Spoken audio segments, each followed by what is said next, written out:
while and help. So I'm going to look at that. It's a very interesting situation that took place in Georgia.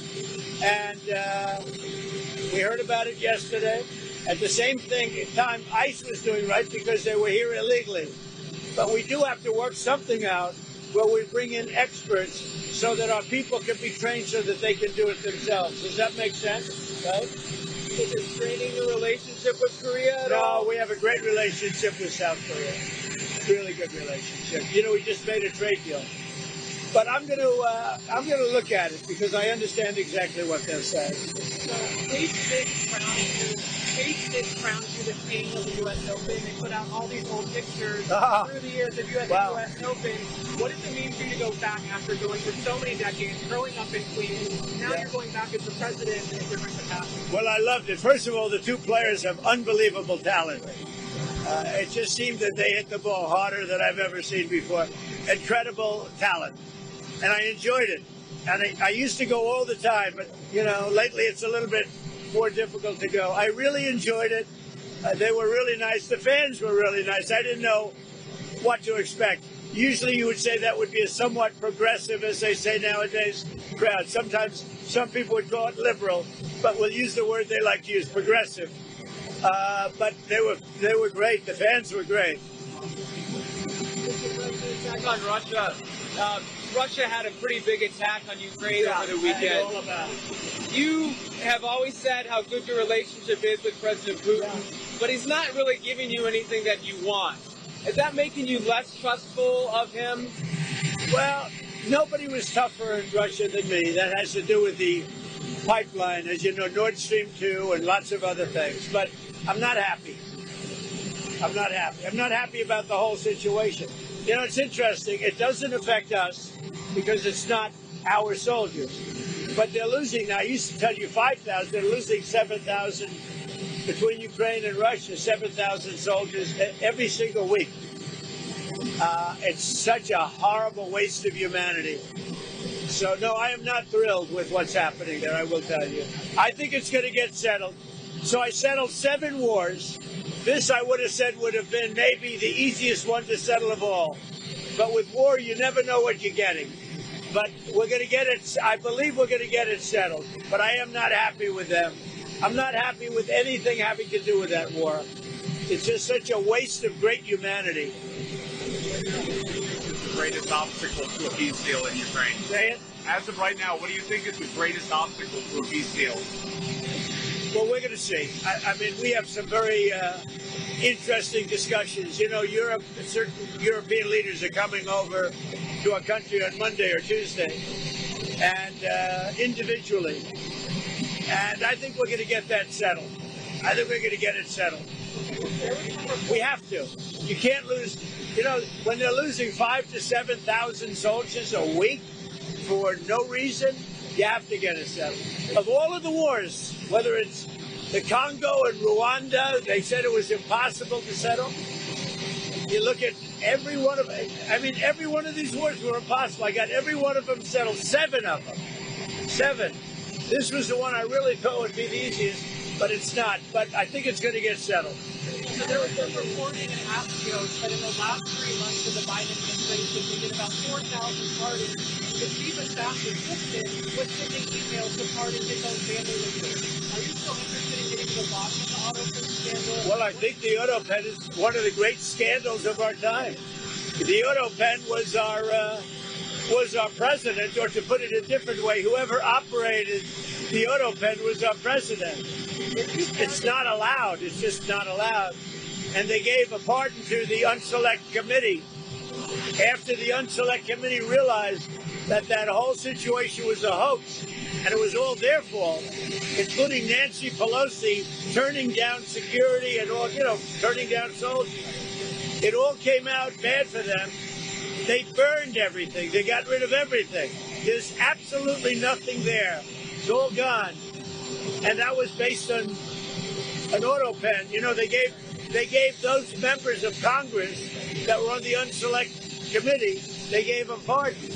What do you think? So I think it's a big I think it's a tremendous scandal. What do you think the media would say if you pardoned your case your last day in office via an auto film? Don't you think the media would go? Well, I think it would have been a big story. Good story. Would have been. I like this guy.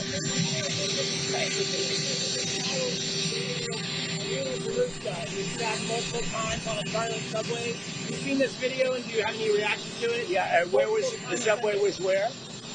She was in Charlotte on a light train. She was stabbed multiple times by a Horrible. No, I haven't heard. When did this happen? It happened in August, but the video just came Oh, out. actually, yeah, I see the video. I'll know all about it by tomorrow morning. Yeah, thank you. Do you have plans for Chicago this week? No, not really. I mean, not really. We're going to go someplace, but we're picking. Look, DC now is 100%. I don't want to say 100, but it's pretty close to 100% healthy, happy, thriving. It's a crime-free zone. You know that. You know you could go out to dinner tonight, Jeff. You could go out to dinner, and you most likely will not be harmed. You know that. You won't be beaten to hell. There's still some crime. There's still some crime. Very little. And within a week, there will be nothing. Do you agree with I me? feel much safer in Yeah. I can't fight though. No, it's a safe place now. But You've been talking a lot about Chicago, and there was no, Chicago's been talking a lot. So, Chicago last week lost 9 people were killed and 28 people were shot. The week before, it was 7 people were killed and 37 people were shot. The week before that, it was the same kind of number. Chicago is a very dangerous place, and we have a governor that doesn't care about crime. I guess we could solve Chicago very quickly, but we're going to make a decision as to where we go over the next day or two. When you look at what happened to D.C. in a short period of time, honestly, it's amazing. Over a period of 12 days, in other words, on the 12th day, we had the crime just about solved. And right now, people are walking out. They're going out right now to restaurants all over D.C., whereas if you go back a year ago or 6 months ago, nobody was going out. Nobody. We did it in 12 days. Now it's better than it was in 12 days. We'll make it even better, and then we're also going to clean it up. We're going to clean up the city. We're going to make some great improvements to the roads, to the medians, to all of the signs. You got signs that have been up for 30, 40 years. They're worn out. They look like hell. We're going to redo the signs. We're going to put up new signs. It's going to look beautiful. Within a 6-month period, it'll look really beautiful. But you have essentially a crime-free zone. I mean, here we are on a nice Sunday evening. If you'd like, it feels like Saturday, actually. If you like, you could go out and you could have dinner on me, but you wouldn't do that. But you could have dinner on me if you'd like. Go ahead. What else? When do you plan to speak to President Putin next? And what Very soon. Over the next couple of days. Look, we're going to get it done. The Russia-Ukraine situation, we're going to get it done. I have confidence we're going to get it done. Think of it. I got 7 done, all of which were impossible to do. If you look at any one of the 7, you know them. I don't have to go through them. Many of them were impossible. One was 31 years, 10 million people killed. One was 34 years with 8 million people killed. How about the Congo? They lost 9 million people, and it went on for years with Rwanda. All settled. Everybody happy. The one that I thought would have been, for me, the easiest, because of Putin, I thought that would have been, it's not turned out that way, but we're going to get it settled. You brought him in to discuss the Gaza issue and help make peace in Gaza. What's some of the advice he's giving to you? And why did you bring him back in to work on this deal? I think we're going to have a deal on Gaza very soon. It's a hell of a problem. What gives you Again, that it's a optimism? problem we want to solve for the Middle East, for Israel, for everybody. But it's a problem we're going to get done. So they have hostages. It could be a little bit less than 20 because they tend to die, right? They tend to die. Even though they're young people largely, they're dying. Young people don't die. Young people stay alive. But with this whole thing, they tend to die. But we have, let's say, 20 people, and we have about 38 bodies. Bodies, meaning bodies. Are you confident you can get them all released? Yeah, I think so. I think we're going to get them all. Did you see the turnover of the Japanese Prime Minister stepping down? Do you have any reaction to that? No, I was surprised because I knew him, I liked him, and he's just now stepping down. A little bit surprised. I found him to be a very nice man, actually. We dealt very well together. Mr. President, the price of beef continues to rise and other items keep going up. Is there any way to address the cost of beef? Yeah, once it kicks in, once our policies kick in, the price of beef will be going down, just like the price of eggs went down and the price of a lot of other grocery items went down. Beef will go down. It'll all go down. Energy has gone way down.